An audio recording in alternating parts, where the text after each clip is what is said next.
de horários de cultos no templo, tinha também lá, se colocava lá um mendigo coxo, aleijado, pedindo esmolas.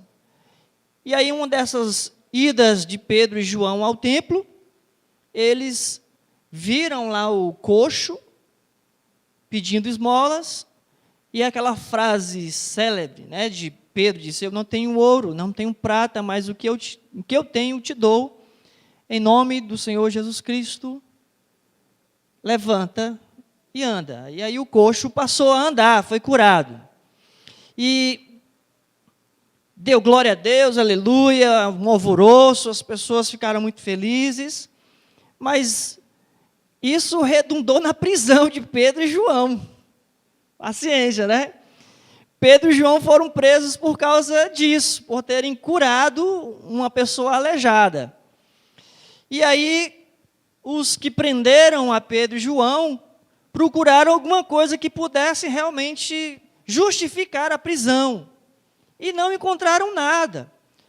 Tudo foi simplesmente por causa da cura, e não tinha como contradizer aquele grande feito, porque estava diante dos olhos de todos aquele milagre. Não tinha como dizer: não, fizeram uma armação, por isso está preso. Não tinha como realmente negar o acontecido. Mas eles disseram para Pedro e João: nós vamos soltar vocês, mas parem de falar de Jesus Cristo. Parem, se calem, não falem mais de Jesus Cristo. E Pedro, mais uma vez, disse: importa obedecer a Deus do que aos homens. Pedro disse para as autoridades, respeitosamente, disse para as autoridades: olha, julguem vocês o que é mais importante. É mais importante eu obedecer a Deus ou obedecer a vocês? Ou seja, em outras palavras, Pedro está dizendo: nós não nos calaremos. Soltaram Pedro e João volta para o seio da igreja, né, para a comunidade. E aí é onde vem o texto de capítulo 4, versículo 23. Vamos lá, leia comigo aí, por favor. Que diz assim: uma vez soltos, procuraram os irmãos e lhes contaram quantas coisas lhes haviam dito os principais sacerdotes e os anciãos. Ouvindo isto, unânimes levantaram a voz a Deus e disseram: Tu, soberano Senhor, que fizeste o céu, a terra, o mar e tudo o que neles há, que disseste por intermédio do Espírito Santo, por boca de Davi, nosso pai, teu servo. Porque se enfureceram os gentios e os povos imaginaram coisas vãs. Levantaram-se os reis da terra e as autoridades ajuntaram-se a uma contra o Senhor e contra o seu ungido. Porque verdadeiramente se ajuntaram nesta cidade contra o teu santo servo Jesus, ao qual ungistes. Herodes e Pôncio Pilatos com os gentios e gentes de Israel para fazerem tudo o que a tua mão e o teu propósito predeterminaram. Agora, Senhor, olha para as suas ameaças e concede aos teus servos que anunciem com toda a intrepidez a tua palavra, enquanto estendes a mão para fazer curas, sinais e prodígios, por intermédio do nome do teu santo servo Jesus. Tendo eles orado, tremeu o lugar onde estavam reunidos, e todos ficaram cheios do Espírito Santo, e com intrepidez anunciavam a palavra de Deus. Amém? Glória a Deus. Vamos orar?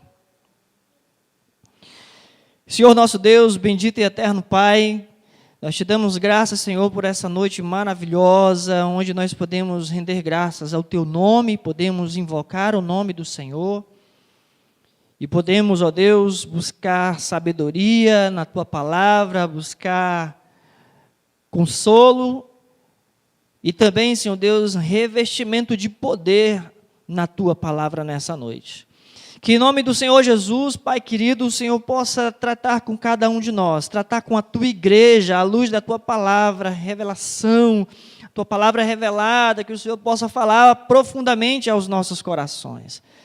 Ó Deus, que nós possamos ouvir, não o homem, mas o Teu Espírito nessa noite. Que o Senhor possa quebrantar os nossos corações de maneira que nós possamos sim, ó Deus, nessa noite sairmos por aqui, ousados pela total influência do Teu Espírito Santo. É em nome do Senhor Jesus que eu te peço e te agradeço. Se você concorda comigo, diga amém. Amém, glória a Deus. Bom, eu já falei para você como que se deu essa passagem, né? Do 23 ao 31. O que aconteceu antes, né? Até esse acontecimento, onde Pedro e João retornam para o meio da igreja, e ao retornarem para o meio da igreja, eles se deparam com essa situação. Enfim, essa passagem que eu acabei de ler, nós vamos encontrar exatamente a reação da igreja. A reação da igreja nesse momento, num momento de perigo, num momento de afronta, num momento em que alguém tenta calar a voz da igreja, de ameaça, de contradições. Como que a igreja reagiu? De repente, poderia até se pensar, quando Pedro e João voltam, né, para a história e voltam contando, olha, nós fizemos isso e de repente aconteceu aquilo com a gente. Alguém poderia simplesmente pensar o seguinte: pronto, vamos entrar em depressão porque a gente não pode mais pregar o evangelho, vamos nos calar, a gente não vai ter mais força para fazer o trabalho do Senhor, vamos então, acabou o sonho. Não. A única coisa que realmente estava no coração desses homens e mulheres, da igreja, de Pedro, João e todos aqueles que estavam ali naquele lugar, a única coisa que nenhum deles imaginava ou passou na mente de nenhum deles é exatamente obedecer o mandato de se calar. Nunca passou pela cabeça deles, de forma alguma, nunca passou pela cabeça deles a possibilidade: vamos obedecer o que essas pessoas estão dizendo, vamos nos calar, depois a gente vê o que acontece. Isso não passou pela cabeça de Pedro, João e muito menos de todos os irmãos que receberam Pedro e João depois de soltos da prisão. Amém? Ou seja, nesse momento de contradição, de afronta, de perigos, de infinitas possibilidades de perseguição ou coisas parecidas, nesse momento, a mente deles, né? A mente dos cristãos, dos primeiros cristãos, a mente da igreja se encheu de certas convicções.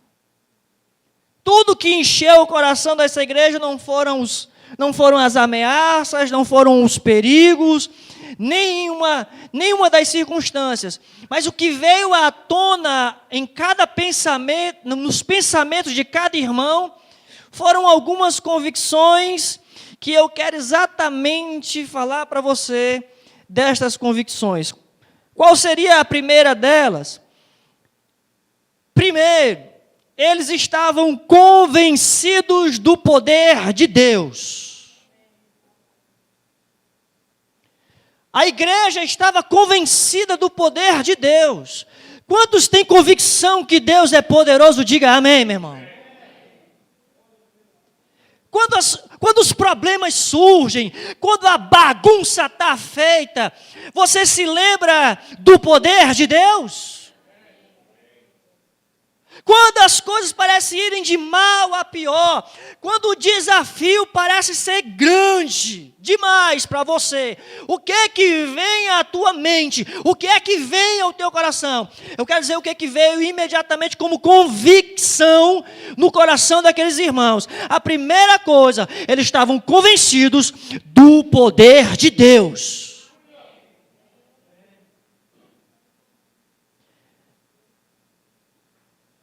Quem está convencido do poder de Deus, meu irmão, não fica assustado. Não esmurece, não desanima. Como assim? Veja o que é que eles dizem aqui, por exemplo, né? No versículo 24. Ouvindo isto, né, eles ouviram o relatório de Pedro e João, ouvindo isto, unânimes, ou seja, todos tinham um pensamento único, né? Ouvindo isto, unânimes levantaram a voz a Deus e disseram: Tu, soberano Senhor. Era a oração de todos. Não era só a oração do pastor da igreja, de alguns líderes da igreja, era a igreja toda tinha esse pensamento. Porque a perseguição não era só sobre Pedro e João, a perseguição era sobre a igreja. A circunstância era sobre todo o povo de Deus. E não importa qual é a circunstância que venha sobre mim ou venha sobre você. Qual é a primeira coisa que vem ao teu pensamento, à tua mente? Em que você pensa? Em que você pensa primeiro? Os irmãos aqui unânimes começaram a orar a uma só voz, falando a Deus: Tu, soberano Senhor que fez o céu, a terra, o mar e tudo que neles há. Essa confissão de fé, logo no início da oração deles, mostra exatamente que eles estavam convictos do poder de Deus. Aquele que criou os céus, a terra e tudo que existe aqui, meu irmão. Deus é dono de tudo. Soberano. Soberano, Senhor. Sustentador de todas as coisas. Sabe quando você acorda pela manhã e respira? Sabe por que você está respirando agora? Sabe por que é? Porque tem um Deus que permite você respirar. Quer você aceite ou não. Se Ele quiser dar um basta nisso aí, acaba e ninguém mais respira. Porque ninguém consegue produzir esse oxigênio que nós estamos envolvidos aqui na camada de ozônio. Ninguém aqui vai estocar vento. Eu tenho que dar uma alfinetada. Mas, enfim. Certa vez, no período da Reforma Protestante, chegou um enviado do Conselho Papal, veio ao encontro de Martinho Lutero e veio dizer para Martinho Lutero o seguinte: olha, Martinho Lutero, tu começou esse movimento de Reforma Protestante aí. Eu quero saber que quando as pessoas que estão te apoiando começarem a sair, né, começarem a se evadir, eu quero saber o que tu vai fazer, ô Martinho Lutero. Perguntaram para ele: para onde é que você vai? O que você vai fazer? A resposta do Martinho Lutero foi: do jeito que eu estou agora, eu estarei nas mãos de Deus. Essa foi a resposta de Martinho Lutero diante daquele posicionamento da autoridade eclesiástica na época. Do jeito que eu estou agora, eu estarei nas mãos de Deus. Minha vida está na mão de Deus. Se você puder abrir a sua Bíblia na segunda Reis, no segundo livro dos Reis, capítulo 6, versículo 15, 16 e 17. Denise?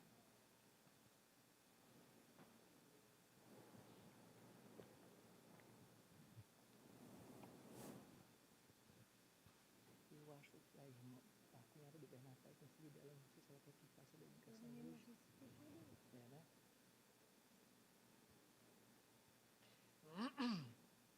Vamos lá. Segundo livro dos Reis, capítulo 6, versículo 15, diz assim, olha só.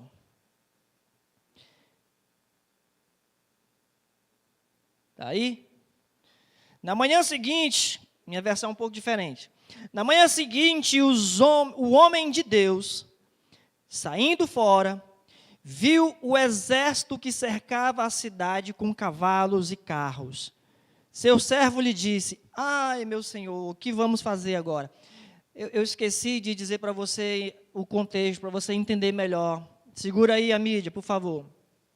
Aqui no caso, nós temos Eliseu e o servo dele sofrendo perseguição pelo rei da Síria.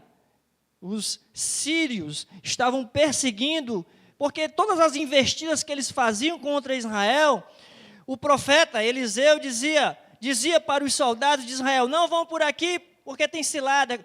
Ele tinha a visão de Deus de antecipar os fatos e alertar o povo de Deus para não cair nas armadilhas dos soldados da Síria. E aí o rei da Síria ficou incomodado com isso. Diz, tem um traidor no nosso meio que está entregando o tempo todo. E aí um dos soldados disse, não, meu senhor, não tem traidor aqui não. É o profeta lá que está cantando a pedra, né?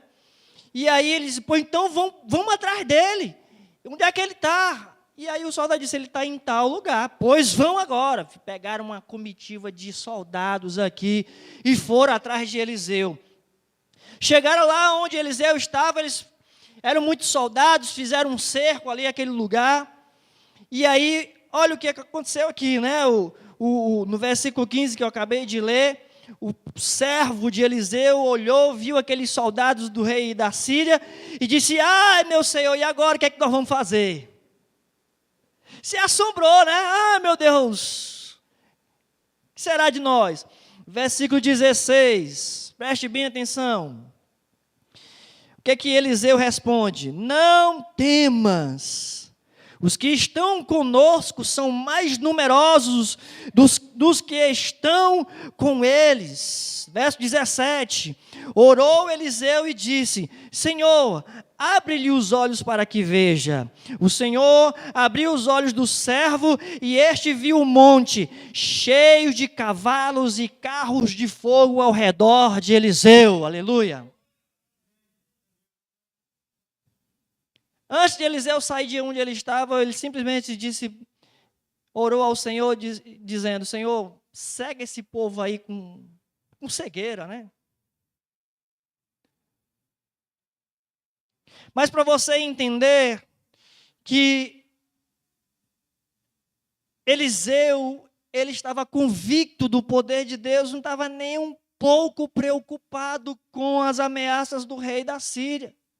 O rei da Síria estava querendo a cabeça de Eliseu. Eu quero chamar a sua atenção para outro episódio no livro de 2 Crônicas, capítulo 32, versículos 7 e 8. Agora que o rei Ezequias, sobre o ataque de um outro império, seria o império da Assíria, não é Síria, da Assíria. E aí, se eu não me falha a memória, o imperador era Senaqueribe, dando pressão sobre o rei Ezequias, que era rei de Israel, rei de Judá.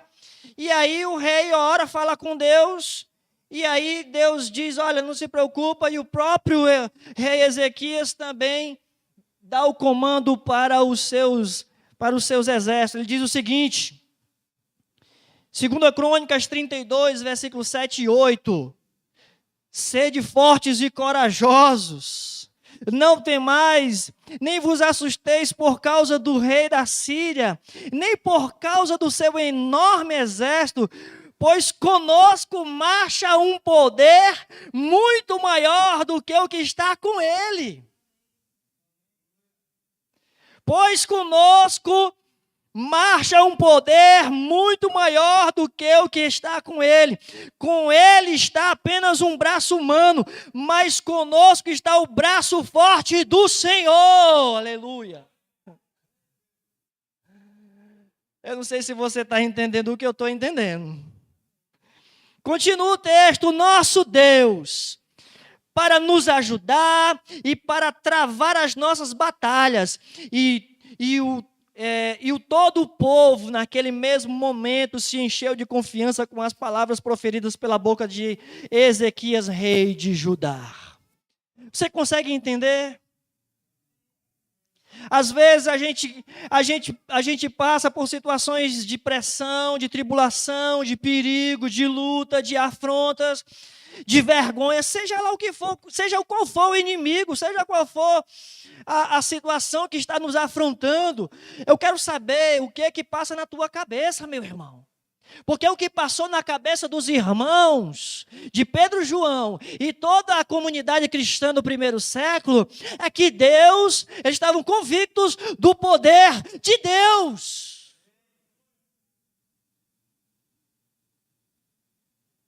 A confiança deles era no poder de Deus. Eu vou dar mais um exemplo.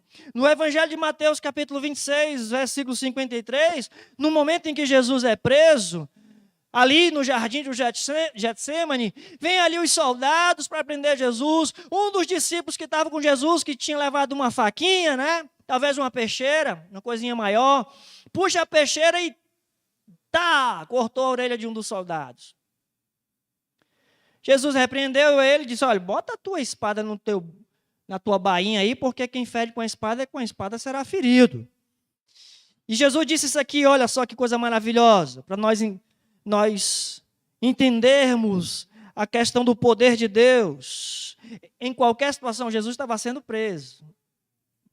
Olha o que Jesus diz aqui, para o seu discípulo que estava querendo resolver com a peixeira. Jesus olhou para ele e disse, imaginas tu que eu, Jesus dizendo para o seu discípulo, imaginas tu que eu, neste momento, não poderia orar ao meu Pai e Ele colocaria à minha disposição mais de 12 legiões de anjos? Você acha mesmo, Jesus estava dizendo, você acha mesmo que eu simplesmente não poderia pedir aqui ao meu Pai e Ele me enviaria legiões de anjos e resolveria esse negócio aqui assim? Claro, meu irmão.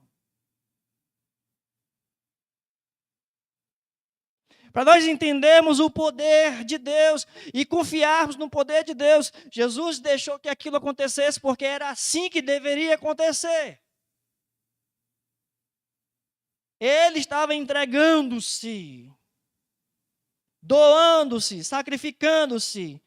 Mas em qualquer circunstância que nós estivermos sofrendo de pressão, lembre-se do poder de Deus, que é infinito. Estejam convictos do poder de Deus para nós, crentes, para o crente. Sempre os que estão conosco são mais numerosos do que os que estão contra nós. Sempre, meu irmão. Meu Deus, é muito problema, é muita gente me perseguida, é muita gente acontecendo isso. É muita situação, eu não aguento mais. Nenhum dos problemas ou a quantidade deles pode superar o poder de Deus. Esteja convicto disso, meu irmão. Esteja convicto disso. Sabe qual é a outra convicção que a gente percebe na vida dos irmãos? Lá no texto lá de Atos, no versículo 25, eles dizem, depois de declarar, tu soberano Senhor, que fizeste o céu, a terra, o mar e tudo que neles há. No versículo 25, então, eles dizem que disseste por intermédio do Santo Espírito, por boca de Davi, nosso pai, teu servo, porque se enfureceram os gentios e os povos imaginam coisas vãs. Eles citam um salmo usando, dizendo, por que se enfureceram os gentios e os povos imaginaram coisas vãs? Deixa eu chamar a sua atenção para uma coisa aqui interessante. O que enchia ali o coração daquela igreja, primeiro, eles estavam convictos do poder de Deus. Segundo, estavam seguros que a rebelião daqueles homens, a perseguição daqueles homens era inútil. era vã, que aqueles homens mesmos não poderiam fazer-lhes mal nenhum. Quando a gente vê nesse versículo 25, eles falam a palavra enfureceram-se, tem exatamente a ideia de um cavalo relinchando, exatamente a ideia de um cavalo bufando, relinchando, cavalo brabo, selvagem, que ele pode chutar, pode dar coice, pode fazer o que ele quiser, se estribuchar, mas no final das contas, ele vai ter que aceitar a disciplina das rédeas. É disso que o salmista está falando, é disso que também a igreja, o conteúdo, o teor da oração da igreja, da convicção da igreja, diante dessa circunstância. O que pode fazer? Eles podem estar babando de raiva aí. Eles podem estar babando de ódio contra mim, contra nós. O que eles podem fazer? Essa era a postura deles. É inútil a rebelião deles. No livro dos Salmos, capítulo 56, abra sua Bíblia, por favor. Salmos de número 56, o verso 1, o salmista diz o seguinte: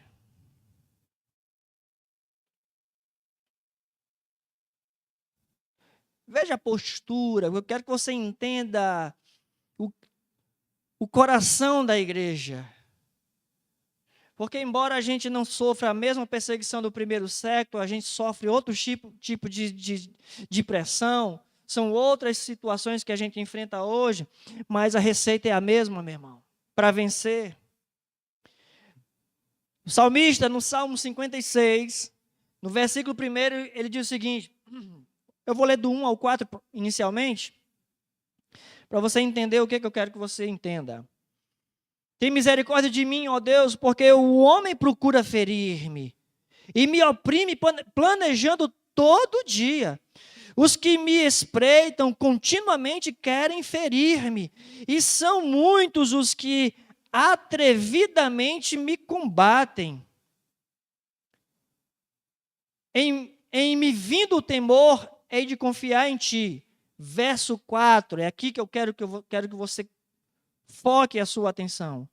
Em Deus, cuja palavra eu exalto, neste Deus ponho a minha confiança e nada temerei. Que me pode fazer o mortal? O salmista deixa bem claro o que o mortal pode fazer com ele. Lá no versículo 11, ele diz praticamente a mesma coisa com outras palavras. Versículo 11. Neste Deus ponho a minha confiança e nada temerei. A gente cantou isso aqui hoje. Que me pode fazer o homem? É exatamente esse tipo de confiança que a igreja no primeiro século ela tinha no seu coração diante de toda a perseguição das autoridades religiosas, das autoridades políticas e militares da época, todo tipo de perseguição e pressão que eles sofriam, todo tipo de injustiça que vinha sobre a igreja, não os abatia, não os deixava prostrados, não os deixava amedrontados, não os deixava desanimados, com medo, sem confiança, pelo contrário, cada vez mais eles estavam convictos do poder de Deus e de que o homem não podia fazer nada. Nada que Deus não houvesse permitido. Quem aqui é de Deus, diga amém. Não tenha medo do homem, meu irmão.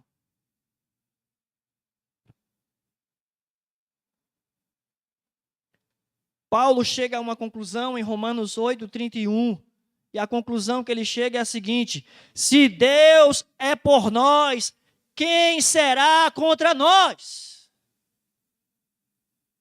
Se Deus é por nós, quem será contra nós? Essa é a conclusão que Paulo chega. Quantos aqui têm a mesma conclusão que o apóstolo Paulo? Digam amém. Porque eu tenho essa mesma conclusão. Eu cheguei a essa mesma conclusão. O escritor aos Hebreus, no capítulo 13, versículo 6, Ele diz o seguinte: por essa razão podemos afirmar com toda segurança, ele diz, com toda segurança podemos afirmar o quê? O Senhor é o meu ajudador, nada temerei. O que poderá fazer contra mim o ser humano? Quantas e quantas vezes a gente fica acuado, receoso, com medo. Ah, eu tenho medo de ser cancelado, eu tenho medo de ser oprimido, eu tenho medo de ser julgado, eu tenho medo de ser aquilo. Meu irmão, se a tua vida está em Deus, tu confia no poder de Deus, tu vai ter medo do homem. Alguma coisa não está certa nessa equação.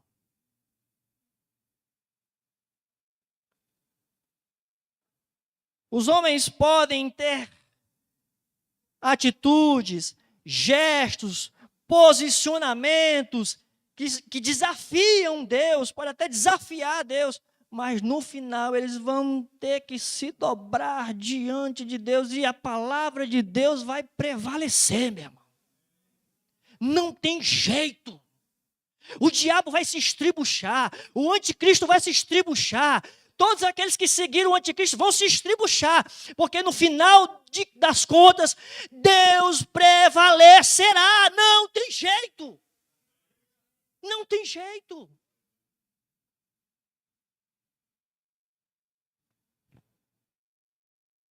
Outra coisa que eu observo na igreja primitiva, voltando ao texto de Atos dos Apóstolos, no versículo 27,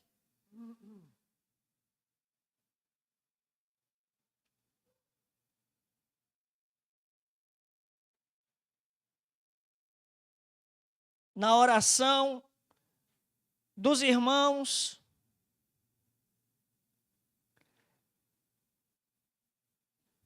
eu vou ler o 26 e o 27, praticamente diz a mesma coisa, mas para você ficar melhor, para ficar melhor a sua compreensão. Ele diz o seguinte: levantaram-se os reis da terra e as autoridades ajuntaram-se a uma contra o Senhor e contra o teu ungido. Verso 27. Porque verdadeiramente se ajuntaram nesta cidade contra o teu santo servo Jesus, ao qual ungiste. Quem foi que se ajuntou para pelejar contra Jesus? Ele dá os nomes. Herodes, Pôncio Pilatos e também os gentios e todas as gentes de Israel. Todo mundo. Todo mundo. Herodes era uma espécie de governador entre os gentios, sob a autoridade do imperador romano. O Pôncio Pilatos é também uma autoridade romana, sobre uma província maior. Só não foi citado aqui o César, né? Não sei por quê, porque mais tarde o César aparece aqui, né? Mas, enfim, os gentios e todos os agentes de Israel, porque eram também as autoridades religiosas israelitas. Ou seja, o que enche o coração da igreja naqueles dias de desafios, onde eu sei que você acabou de dar maior atenção a Herodes, Pilatos, os gentios e os israelitas. Até eu dei a maior ênfase. Mas na cabeça da igreja estava aqui, olha, eles já juntaram contra o teu servo Jesus. A memória deles, a figura que vem à memória deles, não são os perseguidores, mas o Santo Jesus, servo do Deus Altíssimo. Ou seja, eles tinham diante deles mesmos exatamente a lembrança de Jesus. Recentemente aqui no Congresso dos Jovens, que teve aqui o Revolution, eu preguei no sábado à noite e falei para os jovens sobre acertar o alvo. Para a gente acertar o alvo, obviamente, nós não podemos errar o alvo. Para você entender melhor, pecar significa errar o alvo. Acertar o alvo significa não pecar. Como é que eu acerto o alvo? Como é que eu não peco então, pastor? Naquela noite eu preguei pegando um texto de João, agora nem me lembro exatamente qual foi o texto, mas é um texto que fala de nós andarmos com Jesus e lembrarmos que nós estamos com Jesus e que Jesus está conosco. O fato de nós lembrarmos que Ele está conosco, isso diminui ou quase elimina a possibilidade de nós errarmos o alvo. Enquanto eu olho para Jesus, dificilmente eu vou deixar de acertar.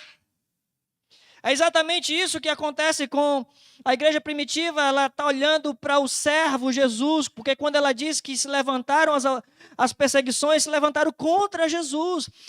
Eles tinham dentro do coração deles exatamente a figura de Jesus bem presente.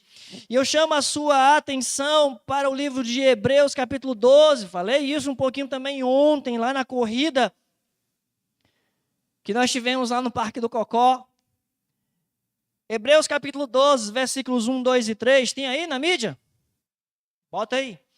Hebreus 12, versículos 1, 2 e 3 diz assim: portanto, também nós, considerando que estamos rodeados por tão grande nuvem de testemunhas, desembaracemo-nos de tudo que nos atrapalha e do pecado que nos envolve e corramos com perseverança a corrida que nos está proposta. Verso 2: olhando fixamente para o autor e consumador da fé, Jesus, o qual por causa do júbilo que lhe fora proposto, suportou a cruz, desprezando a vergonha, e assentou-se à direita do trono de Deus. Verso 3.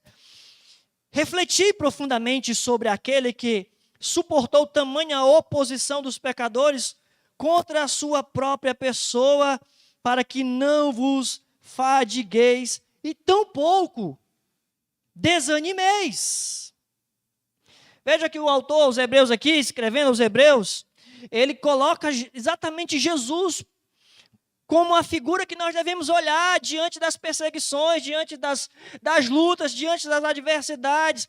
Era exatamente uma das convicções que estava no coração da igreja primitiva diante das perseguições, diante de toda aquela pressão. Assim que Pedro e João voltam da prisão, são soltos da prisão, e eles voltam com aquele relatório dizendo: olha, mandaram a gente se calar, deram ordem para a gente ficar quieto, e disseram mais: se a gente fizer isso, nós vamos ser presos de novo, vai acontecer isso, vai acontecer aquilo. Ao invés de ficarem com medo, ao invés de recuarem, ao invés de ficarem tímidos, eles encheram o coração deles do poder de Deus, eles encheram o coração deles da figura de Jesus.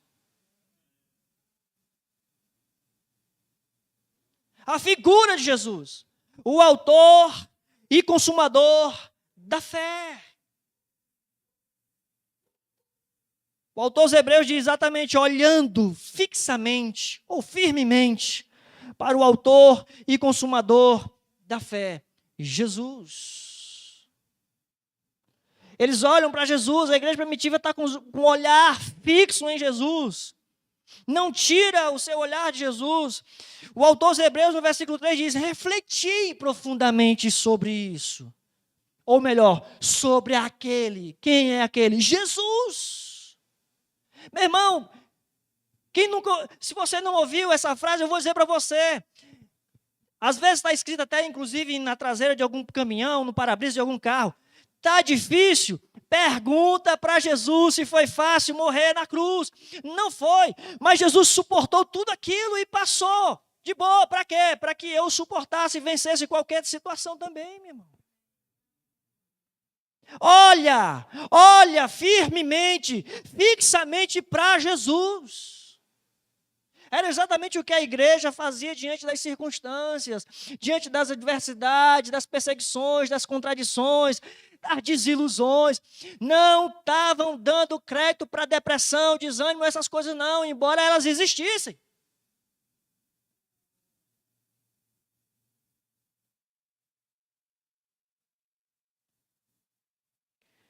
A Bíblia está recheada, por toda a Bíblia, está recheada de exemplos inspiradores.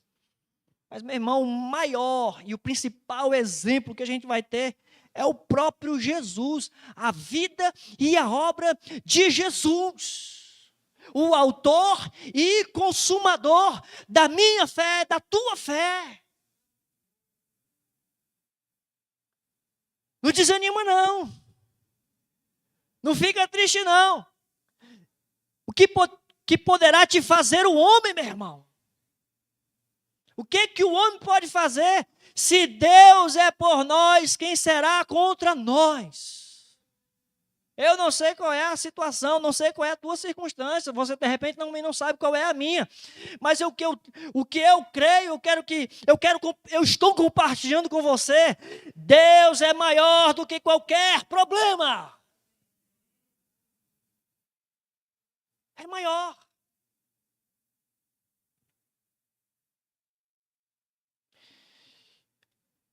Lá no nosso texto de Atos dos Apóstolos, uma outra coisa que aquela igreja fez, eu vou refrescar sua memória sobre as convicções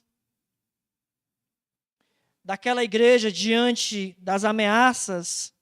Eles estavam convencidos do poder de Deus, eles estavam seguros que o homem não podia fazer nada contra a vida deles, eles tinham uma viva lembrança de Jesus, da vida e da obra de Jesus nos seus corações.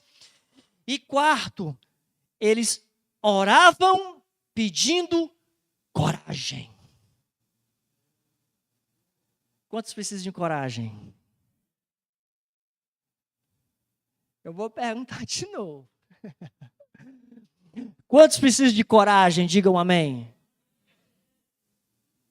No versículo 29 diz o texto assim. É assustador mesmo, irmãos. É uma situação extremamente assustadora. Versículo 29, eles dizem: agora, Senhor, olha para as suas ameaças e concede aos teus servos que anunciem com toda a intrepidez a tua palavra. Em outras palavras, eles estão pedindo coragem para não parar, para não desanimar, para não retroceder, para não deixar que os problemas controlem o curso das suas vidas, para realmente não serem calados por força das circunstâncias, por seus opositores, por seus opressores. Oravam pedindo coragem. Eles não pretendiam enfrentar aquela situação, enfrentar ali Herodes, enfrentar Pilatos e todo o povo. Eles não tinham pretensões de enfrentar tudo e todos com as suas próprias forças, não, meus irmãos. Eu vou enfrentar essa situação, eu aguento. Não, eles não tinham esse tipo de posicionamento, não. Deus nos dê coragem para brigar com Herodes. Não. Deus nos dê coragem para enfrentar o Pôncio Pilatos. Não, gente, não é isso que a Bíblia diz, não. Deus nos dê coragem para anunciar a tua palavra com intrepidez. Eu vou continuar sendo crente do jeito que o Senhor quer que eu seja, independente dessas vozes aí fora. Independente das circunstâncias, independente das lutas, independente das adversidades, independente daqueles que se opõem, independente daqueles que gostem ou não, eu vou fazer o que Deus me chamou para fazer. Eu vou ser o que Deus me chamou para ser. Deus me dê coragem. Essa é a oração deles. Essa era a oração da igreja. Reverendo Hernandes Dias Lopes, ele diz algo muito interessante sobre a vida de oração. Ele diz que orar é aliar, unir a fraqueza humana à onipotência de Deus, ao poder de Deus. Meu irmão, eu não tenho força para enfrentar ninguém. Eu não posso resolver nem os meus problemas, quanto mais os seus. Mas o meu Deus pode todas as coisas. O meu Deus pode todas as coisas. E se Deus é por nós, quem será contra nós? Era uma igreja que pedia coragem a Deus, pedia coragem a Deus. É um teólogo que eu gosto muito, a maioria das minhas mensagens é baseada nos comentários dele. É o William Barclay. Ele diz sobre esse momento de pedir coragem em oração, ele diz o seguinte: no momento de prova, se afastavam, os crentes se afastavam do tempo. Eu demorei para entender isso aqui, talvez você não entenda de primeira e eu vou tentar explicar. No momento de prova, se afastavam do tempo e entravam na eternidade. No momento de prova, se afastavam do tempo e entravam na eternidade. Quando sua própria força fracassava, recorria a um poder que não era deles. Era exatamente a oração. Meu irmão, o que eu posso fazer? Não posso fazer nada.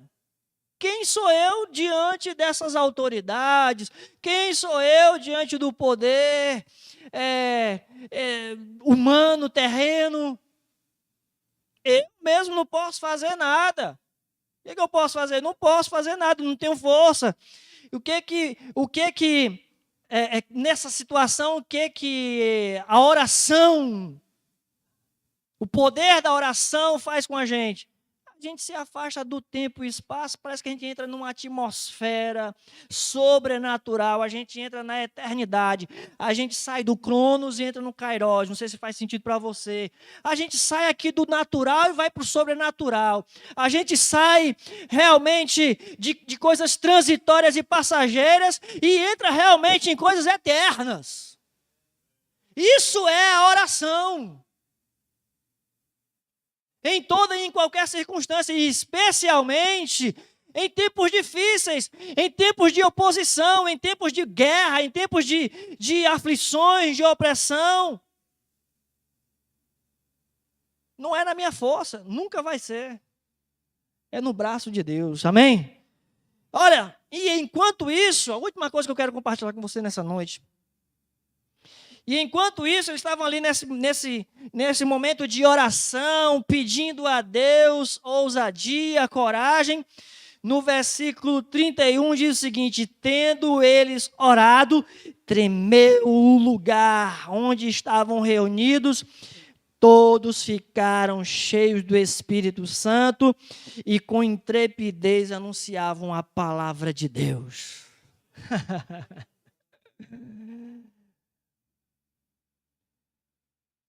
Estavam orando, Deus, dá coragem para a gente. Está vendo aí, né? Está vendo o que está acontecendo. O Senhor está vendo o que está acontecendo. Mas, não deixa a gente vacilar, não. Dê coragem para nós vamos continuar fazendo a tua obra, pregando a tua palavra, fazendo aquilo que o Senhor nos chamou para fazer. Nós vamos ser aquilo que o Senhor nos chamou para ser. E enquanto eles oravam, pedindo essa intrepidez, o que aconteceu? Deus derramou o Espírito Santo, o poder de Deus foi derramado sobre a vida deles. Cheios do Espírito Santo, eles fizeram o quê? Fizeram exatamente aquilo que eles entendiam que tinham que fazer: anunciar a palavra de Deus com intrepidez. Não negaram a sua essência, não negaram a sua identidade de regenerados, de nascidos de novo, de filhos de Deus, de servos e servas de Deus. Não negaram.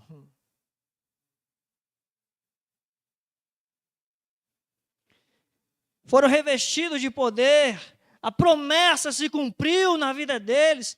Não ficaram sem consolo ou desconsolados, pelo contrário, o Espírito Santo veio. cumpriu a promessa.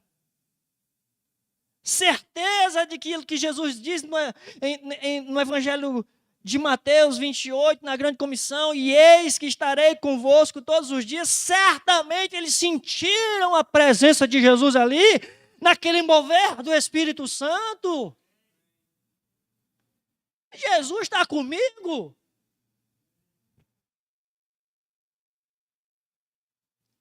Cumpriu-se a promessa.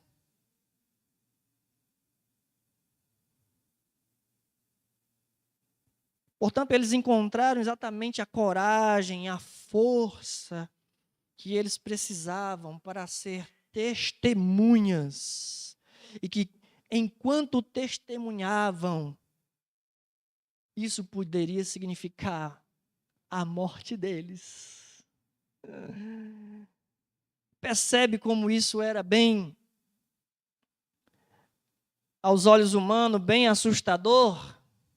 Aos olhos humanos, parece ser um preço impagável. Mas se a gente olhar exatamente com os olhos humanos, a gente não vai fazer nada da nossa vida, meu irmão.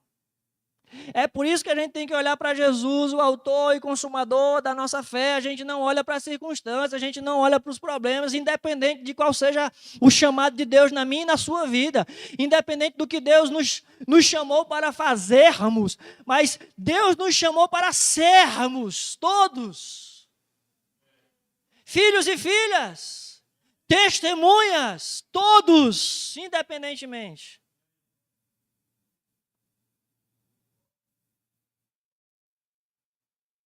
O diabo não só está interessado em calar a minha voz. O diabo não só está interessado em calar a voz daqueles que irão lá para Sri Lanka ou para qualquer outro lugar do país.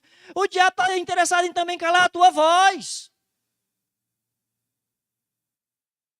Ele está muito interessado em dizer para você, bico fechado, não fala nada sobre Jesus. Não viva a sua fé. Não compartilhe a sua fé. Não permita que ninguém conheça Jesus através da sua vida. Não permita que ninguém saiba que você agora é um filho ou uma filha de Deus. Bico calado. E de diversas maneiras o diabo tenta nos calar.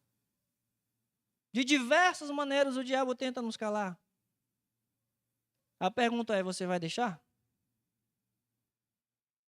Como é que a igreja primitiva lutou contra essa situação? Eu vou citar uma última vez. Estavam convencidos do poder de Deus, estavam seguros de que o homem não podia fazer nada contra eles, tinham Jesus constantemente nas suas lembranças, oravam pedindo coragem, e o resultado é que eles recebiam o Espírito Santo. Fica de pé em nome de Jesus.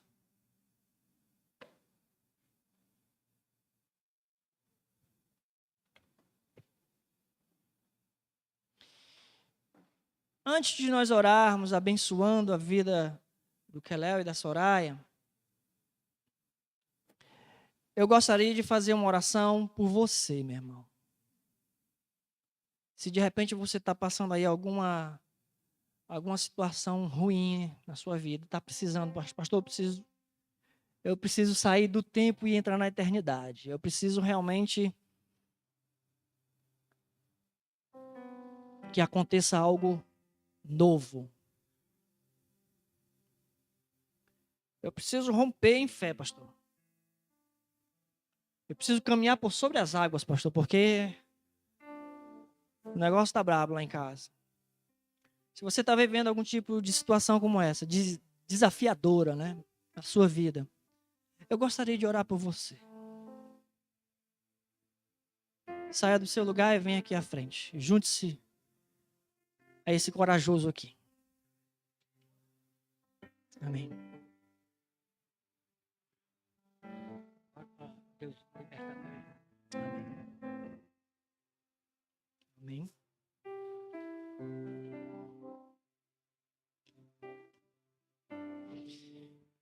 Se você está vivendo alguma situação desafiadora na sua vida, meu irmão, vamos lá, Vamos orar? Ao Deus Todo-Poderoso,